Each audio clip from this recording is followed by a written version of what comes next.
Police అమరవీరుల సంస్కరణ దినోత్సవాన్ని పురస్కరించుకొని గోషామహల్ పోలీస్ మార్టియర్స్ మెమోరియల్లో జరిగిన కార్యక్రమంలో సీఎం రేవంత్ రెడ్డి ముఖ్య అతిథిగా పాల్గొన్నారు.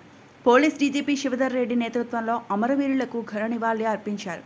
సీఎం అమరవీరుల స్మారక స్తూపానికి పూలమాలలు వేసి 2 నిమిషాల పాటు మౌనం పాటించారు. ఈ సందర్భంగా నిజామాబాద్ కానిస్టేబుల్ ప్రమోద్కు పోలీస్ డిపార్ట్మెంట్ తరపున నివాళులు అర్పించారు. All the invitees are requested to kindly arise.